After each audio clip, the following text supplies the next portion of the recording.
Systematics research ഇപ്പോൾ അതുൽ ലിമിറ്റഡിന് ഒരു ഹോൾഡ് റേറ്റിംഗ് നൽകിയിരിക്കുന്നു എന്നൊരു കാര്യമാണ് നമുക്കിപ്പോൾ പറയാനായിട്ടുള്ളത്.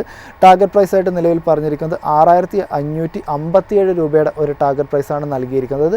മുൻപ് നൽകിയിരിക്കുന്ന ഒരു ടാർഗറ്റ് പ്രൈസ് എന്ന് പറഞ്ഞിട്ടുണ്ടെങ്കിൽ 8073 എന്ന് പറഞ്ഞൊരു ടാർഗറ്റ് പ്രൈസ് ആയിരുന്നു സിസ്റ്റമാറ്റിക്സ് അതുൽ ലിമിറ്റഡിന് നൽകിയിരിക്കുന്നത്. നിലവിൽ പരിശോധിക്കുകയാണെങ്കിൽ 5917 എന്ന് പറഞ്ഞൊരു നിരക്കിലാണ് ട്രേഡിംഗ് നടന്നുകൊണ്ടിരിക്കുന്നത്. കമ്പനിയെ സംബന്ധിച്ചിടത്തോളം പരിശോധിക്കുകയാണെങ്കിൽ ആ ഒരു വലിയ രീതിയിലുള്ള ഒരു അപ്സൈഡ് പൊട്ടൻഷ്യൽ ഇപ്പോൾ നഷ്ടമായിരിക്കുന്നു. എന്നാലും ഒരു ഡീസൻറ്റ് പെർഫോമൻസ്, അതായത് 10% മുകളിലുള്ള ഒരു പെർഫോമൻസ് രേഖപ്പെടുത്താൻ വേണ്ടിയിട്ട് ഇപ്പോഴും സാധിക്കുന്നുണ്ട്. കമ്പനിയുടെ ഒരു ഫൈനാൻഷ്യൽ പെർഫോമൻസ് ഒക്കെ പരിശോധിക്കേണ്ടതുണ്ട്. ഇപ്പോൾ ലൈഫ് സയൻസ് കെമിക്കൽസ് ഒക്കെ തന്നെ പരിശോധിക്കുകയാണെങ്കിൽ ഈ ഒരു സെഗ്മെൻറ്റിൽ ഇയർ ഓൺ ഇയറിൽ ഏകദേശം ഒരു 8% ഒരു റവന്യൂ ഗ്രോത്ത് ആണ് ഉണ്ടായിരിക്കുന്നത്. പരിശോധിക്കുകയാണെങ്കിൽ 4.4 ബില്യൺ രൂപ രേഖപ്പെടുത്തിയിരിക്കുന്നു. കൂടാതെ നോക്കുകയാണെങ്കിൽ വളരെ മികച്ചൊരു എബിറ്റ് ഗ്രോത്ത് കാഴ്ചവെക്കാൻ വേണ്ടിയിട്ട് സാധിച്ചിട്ടുണ്ട്. ഏകദേശം 23% ഒരു നേട്ടം എബിറ്റിൽ രേഖപ്പെടുത്തുന്നു.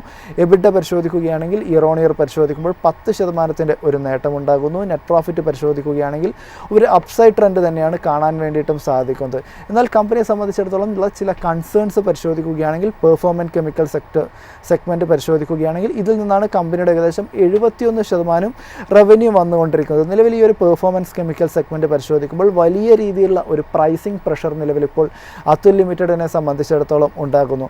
ഇതുകൊണ്ട് തന്നെ കമ്പനിയുടെ ഒരു എബിറ്റ് മാർജിൻ പരിശോധിക്കുകയാണെങ്കിലൊക്കെ തന്നെ ഒരു ഇടിവിനുള്ള ഒരു സാഹചര്യമുണ്ട്. അതായത് കമ്പനിയുടെ ഒരു എബിറ്റ് എസ്റ്റിമേറ്റ് ചെയ്തിരുന്നത് 9.6% എന്നൊരു നിരക്കിലായിരുന്നു. എന്നാൽ ഇപ്പോൾ പുറത്തു വന്നിരിക്കുന്നത് 9.1% എന്നൊരു നിരക്കിലാണ്. റവന്യൂ ഗ്രോത്ത് പരിശോധിക്കുകയാണെങ്കിലും ലാഗ് ചെയ്യുന്നത് കണ്ടിന്യൂ ചെയ്യും എന്നൊരു കാര്യം തന്നെയാണ് സിസ്റ്റമാറ്റിക്സ് ചൂണ്ടിക്കാണിച്ചിരിക്കുന്നത് എന്നൊരു കാര്യം കൂടിയാണ്